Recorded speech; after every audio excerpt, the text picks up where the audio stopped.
Bonjour à tous, c'est Alex et aujourd'hui, je vous présente en exclusivité le XPOS de Pundix. Alors, si vous êtes perdu, si vous tombez sur cette vidéo et que vous ne savez pas ce qu'est ni le XPOS ni Pundix, je vous invite à aller voir ma vidéo de présentation du projet Pundix parce que dans cette vidéo, c'est la présentation de leurs produits. Allez, on attaque tout de suite avec le fameux XPOS qui est arrivé à Maurice. Donc le fameux XPOS qui est arrivé à Maurice, que j'ai pu tester en conditions réelles. Qu'est-ce qui fonctionne? Qu'est-ce qui ne fonctionne pas encore? L'utilisation, est-ce que c'est facile? Est-ce que c'est compliqué? Voilà, je peux tout vous dire et là c'est complètement objectif car j'ai pu tester absolument toutes les fonctionnalités de l'appareil. Alors, on est sur un appareil qui ressemble plus à un smartphone en fait. On a un écran extrêmement grand, un écran tactile de très très bonne facture. Ça ressemble vraiment à un écran de smartphone concrètement, d'accord? On n'est pas en fait sur des vieux écrans tactiles où il faut appuyer fort en fait pour que le tactile fonctionne. Non, là on est vraiment sur un tactile du même standing en fait tout simplement qu'un smartphone. On a un lecteur de carte NFC tout simplement devant, un lecteur de bande magnétique pour les pays où les cartes de crédit fonctionnent par bande magnétique. En France, ce n'est pas forcément le cas. Le lecteur de carte de crédit pour la puce, il est ici. On a le fameux ticket de caisse, bon, qui est plus emblématique en fait qu'autre chose. Hein. Le fameux ticket de caisse, il n'y a pas vraiment une prouesse technique à avoir un ticket de caisse, d'accord? Mais le fameux ticket de caisse avec les montants en monnaie fiat et également là en NPXS car le paiement a été effectué en NPXS. On a un appareil photo qui est ici avec un flash pour pouvoir lire tout simplement des QR codes. Un système de carte SIM, donc il y a 3 slots de carte SIM là-dessous, ainsi qu'une compatibilité Wi-Fi pour se connecter. Donc si on a le Wi-Fi, bien évidemment, et si on ne l'a pas par carte SIM avec son opérateur, compatible 4G, ainsi que le Bluetooth, bien que ce ne soit pas utilisé pour le moment. Mais en tout cas, il y a la possibilité d'avoir ensuite des appareils Bluetooth. Pour la partie hardware, 8 Go de mémoire. Maintenant, on attaque à la partie logicielle. On est sur un Android 7 avec un outil de gestion de parc des XPOS qui est plutôt simple à utiliser. Certes, au début, il faut le configurer. Il faut configurer une entreprise, des magasins, toutes les personnes qui vont être susceptibles d'utiliser l'XPOS, tout simplement. Pourquoi? Parce que d'une part, il faut une traçabilité. Et vous savez, à chaque fois, c'est toujours marqué qui a utilisé. Voilà, c'est marqué mon nom, d'accord? Qui a utilisé l'appareil pour chaque paiement, ce qui est complètement logique. Ensuite, il faut savoir que vous pouvez choisir de convertir tous les paiements en USDT. Donc, ça veut dire que vous ne pourrez plus être soumis en fait à la volatilité. Pardon. Ça va juste impliquer de passer un cas ici, d'accord? Logique. Il faut savoir que c'est vraiment ultra personnalisable. D'accord, donc les menus sont les menus classiques qu'on va retrouver sur Android, d'accord. Et là, il y a beaucoup de paramètres, beaucoup plus que sur des terminaux classiques. Ensuite, il faut vraiment comprendre que c'est facile à utiliser, facile à installer. Honnêtement, j'ai aucune connaissance sur les terminaux de paiement. Pourtant, en l'espace de quelques minutes, j'ai été capable de tout configurer et de faire mon premier paiement. Donc, ça veut dire que c'est vraiment à la portée en fait de tous d'installer cet appareil et de pouvoir accepter des paiements en crypto-monnaie, tout simplement. Et ensuite, c'est ultra fluide. C'est ultra fluide. Comme vous pouvez le voir, c'est assez réactif.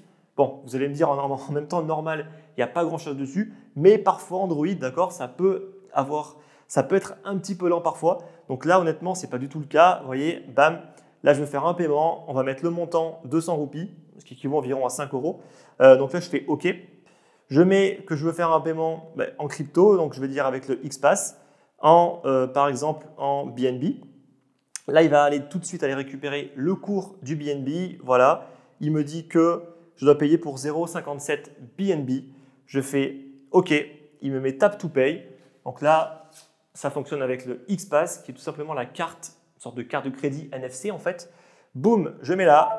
Bon, là, il m'envoie un petit peu chier en me disant que je n'ai pas en fait suffisamment de crédit sur ma carte. C'est normal, voilà. Vous voyez que c'est plutôt simple. Boum, j'annule. Voilà, c'est vraiment rapide, très fluide, facile à utiliser. Donc on n'a pas de ralentissement, je pense que c'est hyper important. Ensuite, qu'est-ce qui manque aujourd'hui en Q1 2019? Il manque principalement, on va dire, 3 choses. Le store des apps. Donc ça veut dire qu'il y aura un store pour des applications tiers, tout simplement. Là, ce n'est pas encore disponible, donc plein de développeurs pourront développer tout simplement sur l'appareil pour ensuite faire tout d'autres types de paiements en fait. Plein d'autres types de paiements via d'autres applications. D'accord? Donc c'est vraiment un appareil qui est ouvert, qui n'est pas vraiment fermé. Ensuite, il faut comprendre que les cartes de crédit ne sont pas encore fonctionnelles sur l'appareil. Bien que matériellement tout soit prêt, au niveau du logiciel, ce n'est pas encore prêt. Ce sera vraiment une implémentation qui va arriver normalement en Q1, Q3 2019 et ce sera vraiment du cas par cas, pays par pays. Parce qu'il faut comprendre qu'on ne peut pas avoir en fait une solution de paiement universelle. Non, à chaque fois, c'est en fonction des pays, des réglementations qu'on va pouvoir tout simplement accepter le paiement par carte de crédit. Et ensuite, une compatibilité avec les porte-monnaies crypto. Donc si par exemple, moi j'ai juste un porte-monnaie crypto, par exemple Jaxx, il n'est pas encore compatible directement avec l'Xpos pour payer. Et ça, pour le coup, ça peut être un frein. Tout simplement pourquoi? Parce que tout le monde n'a pas obligatoirement le X-Wallet, qui est le porte-monnaie de Pondix, et encore moins avec le X-Pass, mais qui est ensuite vendu pour 1 € par les commerçants. Ça veut dire que voilà, si votre commerçant a un Xpos, vous pouvez lui acheter un Xpass pour 1 €, la carte, vous créditez et ensuite vous pourrez revenir et payer direct en NFC.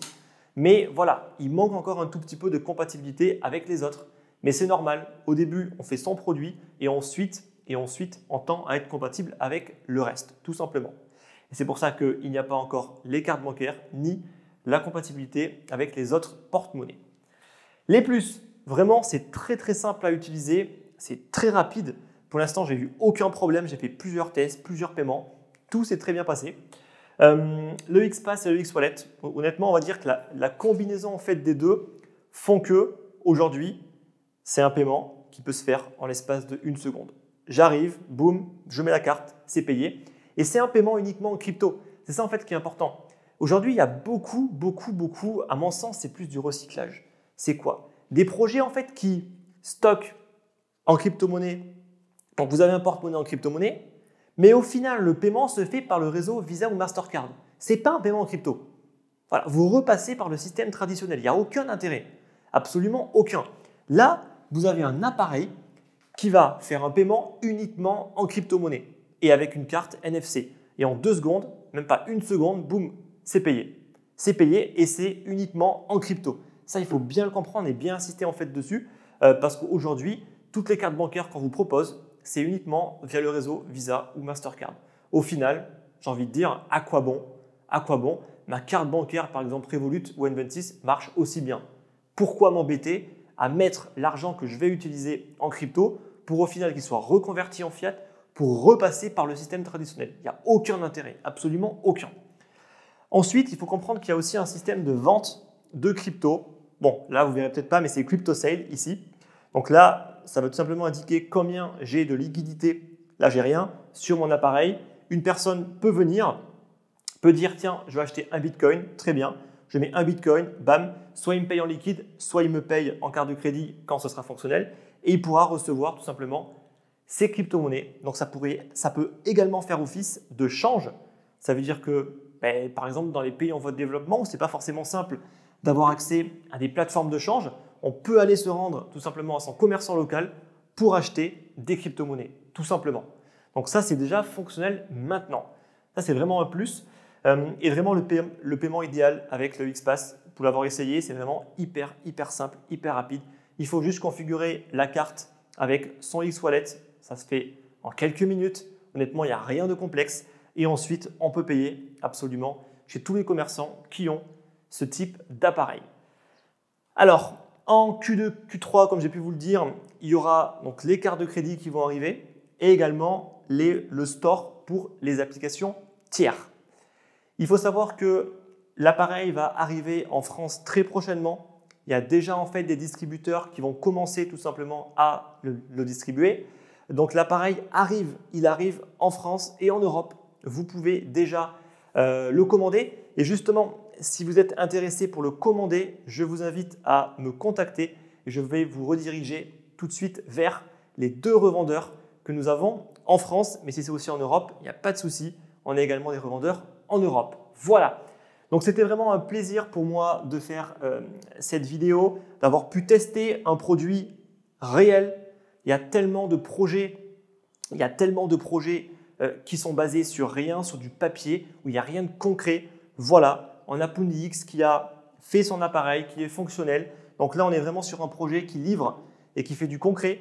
On n'est pas juste sur un projet où il y a un bout de papier et où il y a un semblant de logiciel à peu près fonctionnel. Voilà.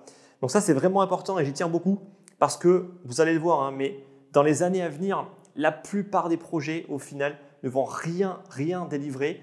Ils vont aboutir absolument à rien et ils vont être remplacés en fait par d'autres. Et c'est important pour vous, en tant aussi qu'investisseur, de faire attention là où vous mettez vos billes.